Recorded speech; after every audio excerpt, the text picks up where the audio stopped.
I'll be honest, I didn't really realize how racist some people are until I'm in an all-white space and people don't realize that I'm mixed. I hear racist stuff all the time. It's time to expose. One time I was with this group of white people, and the girls were talking about this girl who had jungle fever. And this white girl goes, "Isn't it a shame to see our race mixing with another?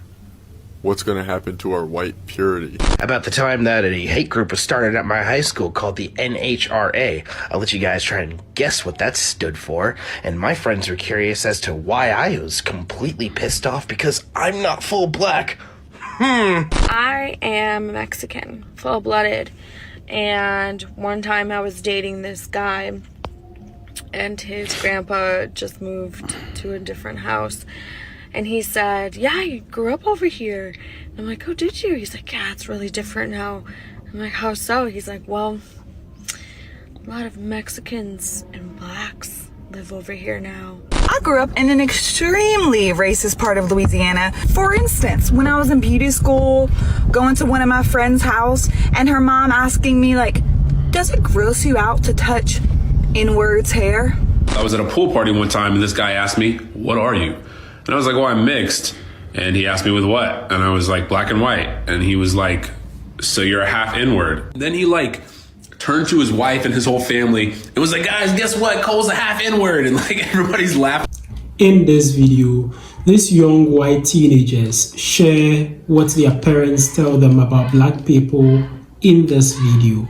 Now, racism is socially induced or socially transmitted, and some white parents pass on these negative thoughts, ideologies, stereotypes to their children about black people.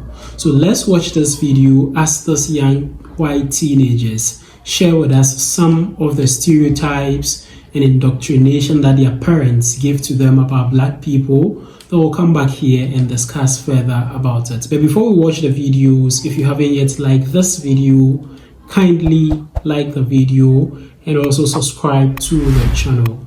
Let's watch the videos together. So many stories of growing up being biracial and white people just saying anything they wanted to say in front of me. One thing that I've noticed about being mixed, I'm half black, half white, but I think people who have any part black would probably be able to relate to this. And I know talking about being mixed on this app is not for the weak, but here I go. Also prefacing that I grew up in a predominantly white suburb. I go to a PWI, so I've been surrounded by a lot of white people throughout my life. But for some reason, racist people genuinely think they can confide in me. The amount of people who say things to me or who act a certain way or who are friends with me but not friends with any other black people or don't say anything to any other black people because they think that because I'm half black or I don't really look black, it's okay to say, it's okay to hang out with me, like I don't really count as black. Someone has actually told me that, well, she's not even that black to get mad about that. And it's always the people who are subtly racist and you don't know, and then finally their true colors come out. And I'm like, how have I been friends with you this whole time? And it's because they just don't think of you as black. So they don't have an issue with it. And then until they say something and get confronted about it, and then it's kind of like a, oh, well, and it's always just them apologizing or them being sorry that I had my feelings hurt and the intention wasn't for me to be upset or the intention wasn't for me to be hurt. But I'm like, you should be apologizing for being racist, not hurting my feelings. The issue is you being racist, not how I feel about what you said.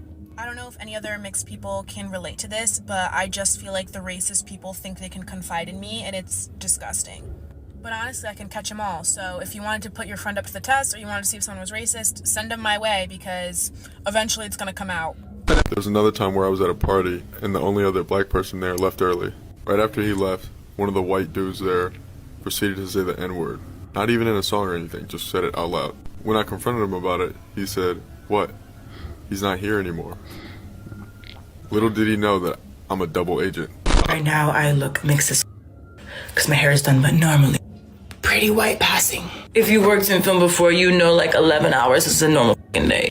A white passing Hispanic person had overheard one of the main actress's distress cries to the director. Let's call the actress Biffany Babish. Miss Babish says, "My feet hurt, it's time to wrap." One more take. Miss Babish says, "Okay, well then you gonna pay for my medical bills." And this white Hispanic had the audacity to say, "Ooh, I'm so glad we have Miss Babish to go ghetto on them." I said, "Ghetto?" She said, "Yeah, black." Or talking about going to clean my car and another friend's mom saying, "Oh, you gotta go get the N-words to clean it." N-words are so good at cleaning cars. They know how to clean cars so good. N-words, they're so good at cleaning. He's like, "You don't want to live in a neighborhood that has a lot of Mexicans and blacks." And I said, "You don't? Because why would you want to live in a neighborhood that has really good food and really awesome people?" My boyfriend at the time didn't say anything. Thanks, Kyle. There's another time where we were talking about an opposing basketball team. We were talking about why the team was so good, and somebody goes, "They're only good because they let all the charity cases on the team." There were no white people on this team. I'm sure I'm not the only white passing person with you. Hi, my name is Sophia, and today I'm going to be talking about my race and my ethnicity and how they affect me on a daily basis. So, before I begin, I want to discuss the difference between race and ethnicity, in my opinion, and how I think of it in regards to myself. So, the way I always thought of it was that race was what people saw on you, so the color of your skin, sometimes the texture of your hair, or like facial features, and ethnicity is what made you who you are, like what your parents were, like where you come from, things like that. So for me, my ethnicity is white. I have very European features. I have very light skin and kind of light eyes and light hair. But my ethnicity is biracial, which seems funny because you use a term with the word race in it to describe an ethnicity, but I'll get into that more in a little bit. So I am multi-ethnic, biracial. My mom is black and my dad is white.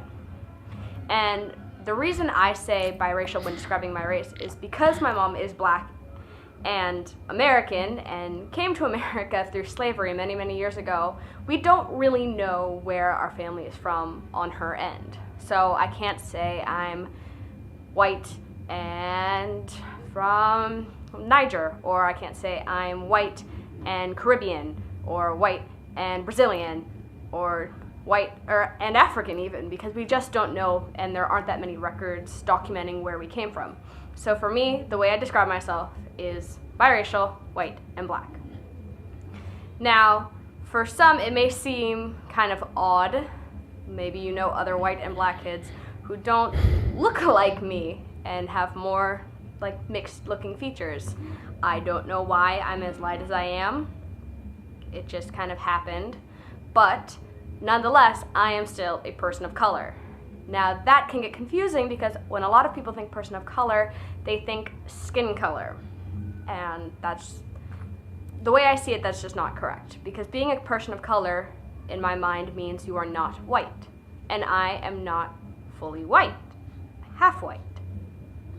So the way I go about explaining this for the first time to people is I say I'm a white passing black person, or a white passing mixed person, or a white passing biracial person, or half black, half white, but white passing. Essentially the big word is white passing, which means I experience white privilege. I go about my life with people assuming that I'm white, and I get privilege that I experience the privileges that come with being white.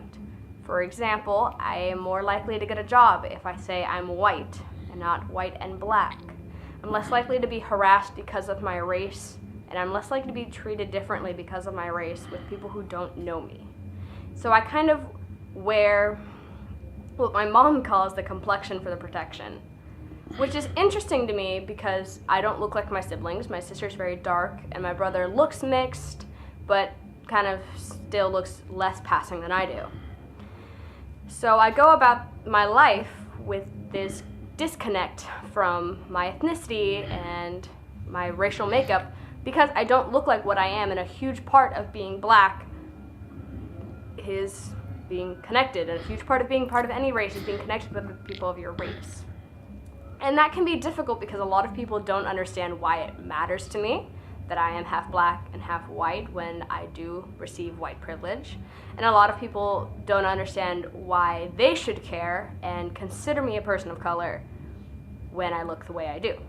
And to that I say, I am what I am. I know what I am. And it is not up to somebody else to tell me what I can and cannot be racially or ethnically. But it's still something that stirs a lot of conflict in particularly classroom environments. I go to a predominantly white school, and so looking the way I do, I look like I make up that predominantly white school, and I do. But when it comes time to discuss things such as racism and slavery in history class or black poetry in English class, I consider myself to be more on the black side, which can be a cause for conflict because a lot of people, and I don't want to say strictly white people because in my experience it has not always been strictly white people, but a lot of people have been very uncomfortable with me considering myself or calling myself black when I am just as black as any other half black, half white kid that isn't as light as me. And that is hard because I have to continue to explain myself and explain my ethnic and racial existence to people wherever I go. And there are times when I wish I didn't have to do that. But with that and with that struggle, I do accept the fact that I receive white privilege. And that in our society is a very, very big and important thing. So, to wrap things up, I am not white. I appear white. I am white and black, making me a person of color, technically a black person, but also still white passing. So if you didn't get anything else from this video, the 3 major key points are: not all light-skinned people are just white. You can be half black and look completely white. And people who look white but aren't completely white can in fact be people. Welcome back. So in this video, these young teenagers share with us some experiences about some stereotypes that their parents have transmitted onto them socially about black people. Now they share with us some negative thoughts or ideologies and stereotypes about black people with regards to racism. Now, white supremacy has been something that has been passed down from generations to generations, and this runs along with racism. So, majority of these white families speak to their children or their kids about some things that they think of about black people. So they kind of stereotype black people and then put them in some categories. Black people are this, black people are that.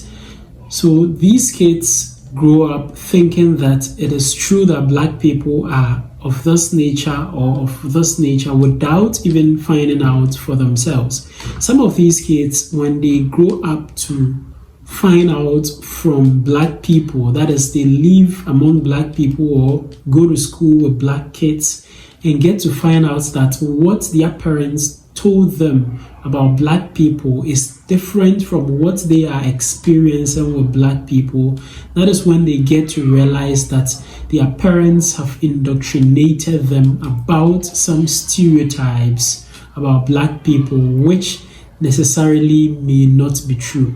Now, racism is something that is socially transmitted.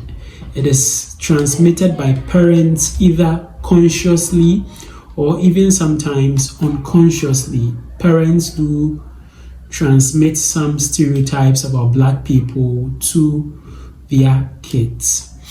Let me know what you think about all these in the comment section below. Don't forget to share this video with your friends and your family on other social media platforms like WhatsApp, Facebook, Instagram, X, TikTok, and other social media platforms.